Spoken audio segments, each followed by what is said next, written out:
Nach diesem Video wirst du wissen, wie du jede Lane gewinnen kannst. Jeder League of Legends Spieler kennt dieses Gefühl, wenn man eine schlechte Runde hat und das Spiel verliert. Es macht keinen Spaß. Gerade im unteren Elo-Bereich machen die Leute immer dieselben, sehr einfach vermeidbaren Fehler. Mit diesem Video werde ich dir erklären, was du tun kannst, damit dir sowas nicht passiert. Die Tipps beziehen sich im Generellen auf jede Lane und können so auf das gesamte Spiel übertragen werden. Der wichtigste Punkt ist, dass du deinen Champion kennen musst.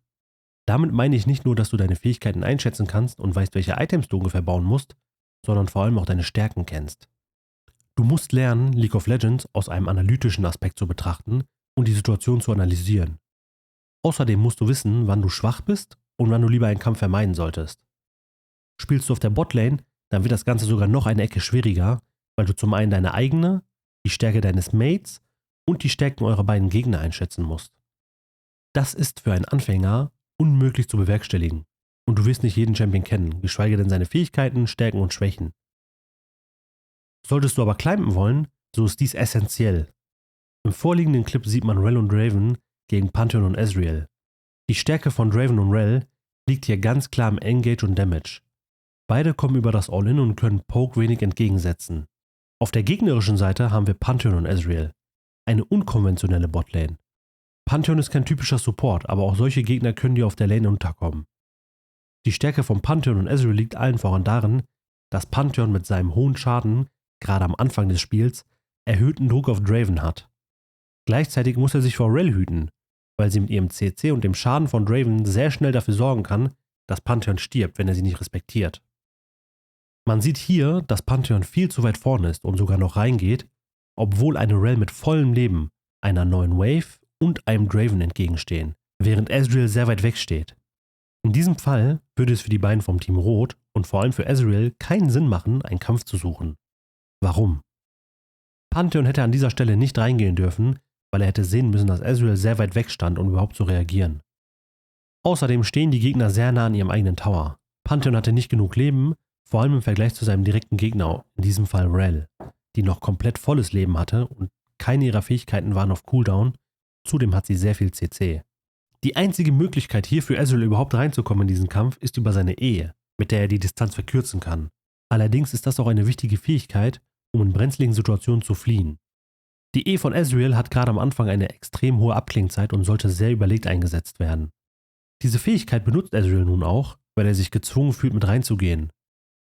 Rell reagiert in diesem Clip mustergültig, sie erkennt sofort das Vorhaben des Pantheon und schaltet geistesgegenwärtig um und dreht sofort auf Ezreal, um ihn aus dem Kampf zu nehmen. Pantheon hat seine gesamten Fähigkeiten auf Draven genutzt und ihn nicht runtergeburstet bekommen. Währenddessen hat Draven seine Distanz zu Ezreal weiterhin gehalten. Nachdem Pantheon also auf dem Rückzug war, weil seine Fähigkeiten allesamt auf Cooldown waren, reagiert Rell wieder richtig und wechselt nun das Ziel auf Pantheon. Rell hat erkannt, dass er Draven nicht sofort in Ezreal angreifen kann und sucht sich das für beide kürzere Ziele aus, um zunächst Pantheon zu töten. Im selben Moment versucht nun Ezreal Pantheon beizustehen und attackiert weiterhin Rell, woraufhin diese mit einem sofortigen Exhaust reagiert, weil Pantheons Tod schon sicher ist und Ezreal das nächste leichte Ziel ist, denn er hat sehr wenig Mana und seine E ist auf Cooldown. Auch wenn die Situation hier ein wenig aussichtslos erscheint für Team Rot, so hätte zumindest Ezreal noch versuchen können, mit dem Leben davon zu kommen. Eine weitere Möglichkeit für den Ezreal wäre gewesen, während Draven und Rell hier auf den Pantheon gehen, den Weg zu Draven zu suchen, ihn anzugreifen und gegebenenfalls wegzuschrecken. Stattdessen macht er den großen Fehler, weiter auf Rell zu gehen, weil sie so nah an ihm dran steht.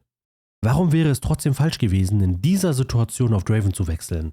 Draven skaliert besser als kein anderer mit Kills, denn er bekommt dank seiner passiven Bonusgold. Das Risiko, hier einen weiteren Kill an Draven zu verlieren, ist viel zu groß, weil der Kampf schon verloren war, als Pantheon so gut wie tot war. Hier noch einen weiteren Tod abzugeben, war fatal und bringt einen guten Draven-Spieler schneller dazu, an deinem Nexus zu stehen, als dir lieb ist. Schauen wir uns die Situation einmal auf der Midlane an.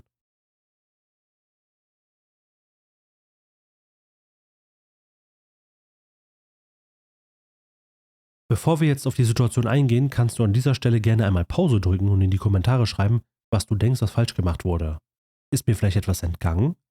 Zuallererst musst du wissen, dass Pantheon, den wir im vorherigen Clip auf der Botlane als Support gesehen haben, eigentlich ein Top-Midlaner ist. Pantheons Stärke liegt im Early Game, also dem Anfang des Spiels. Er hat sehr hohen Schaden und bringt gute Fähigkeiten mit, um dich aus der Lane zu mobben. Lass dich also nicht verwirren davon, dass wir ihn jetzt in der Mitte sehen. Das ist ganz normal in League of Legends. Wir haben in der vorliegenden Situation einen Aurelion Sol gegen Pantheon in der Mitte. Aurelion ist ein Late-Game-Champion, also jemand, der im Verlaufe des Spiels immer stärker wird, je länger das Spiel geht. Ein absolutes Late-Game-Monster. Dafür ist gerade seine Anfangsphase, sein Early-Game, extrem schwach. Pantheon ist sehr passiv, weil er richtig erkennt, dass Aurelion vor ihm Level 2 ist und demnach eine Fähigkeit mehr hat als er, um ihm Schaden zuzufügen. Deshalb weicht er zunächst zurück, um nicht unnötigen Schaden zu bekommen. Nachdem die Minions also unter Pantheons Turm waren, geht er ran und will diese farmen. Aurelion selber allerdings möchte das natürlich bestmöglich verhindern, um schon von Anfang an einen Vorteil aufzubauen. Das endet nicht so gut wie geplant für Aurelion. Er attackiert Pantheon noch in der Distanz des Turmes und vergisst hierbei seine eigene Situation. Zum einen war seine E-Fähigkeit auf Cooldown und zum anderen muss Aurelion wissen, dass egal wie er es spielt, er schadenstechnisch in dieser Situation niemals am Pantheon rankommen kann. Zu all diesen Fehlern kommt noch erschwerend der Punkt hinzu, dass Aurelion die Tower Range falsch einschätzt und gibt damit seinem Gegner nicht nur einen gratis Kill, sondern er flasht noch weg, obwohl er sowieso schon tot war und macht sich die nächsten 5 Minuten das Leben schwer, weil er jederzeit vom Pantheon oder dem Jungler festgesetzt werden kann. Ein möglicher Erklärungsansatz für die Aktion von Aurelion wäre, dass er aus psychologischer Sicht das Gefühl hatte, dass Pantheon ihn respektiert und deswegen nicht angreift. Selbst wenn. Nur weil Pantheon ihn respektiert und passiv spielt, muss Aurelion deswegen nicht darauf reagieren und aggressiv spielen. Hierbei kommt es wieder auf euer Gehirn an und auf eure Fähigkeit, analytisch zu denken. Ist es wirklich so wahrscheinlich, dass Pantheon Aurelions Soul nicht kennt oder respektiert und deswegen passiv spielt? Nein, natürlich nicht. Der viel logische Gedanke ist doch, dass Aurelion vor Pantheon Level 2 geworden ist und er deswegen nach hinten geht.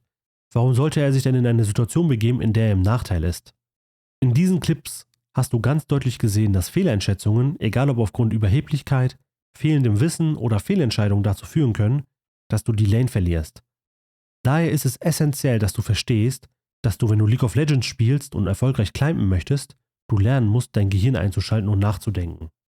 Betrachte das Spiel wie ein Schachbrett, bei dem jeder Zug gut überlegt sein sollte. Daher ist es wichtig, die Fähigkeiten möglichst vieler Champions zu kennen, damit man auch schnell reagieren kann. Solltest du ein Anfänger sein und kaum Champions kennen, dann ist das halb so wild. Denk aber daran, dass du dein Wissen stetig erweiterst, um dich zu verbessern. Dafür solltest du als wichtigster Punkt den Kanal hier abonnieren. Denn neben Übung ist auch das faktische Wissen unabdingbar. In diesem Sinne, bis zum nächsten Video und genieß den Tag. Tschüss!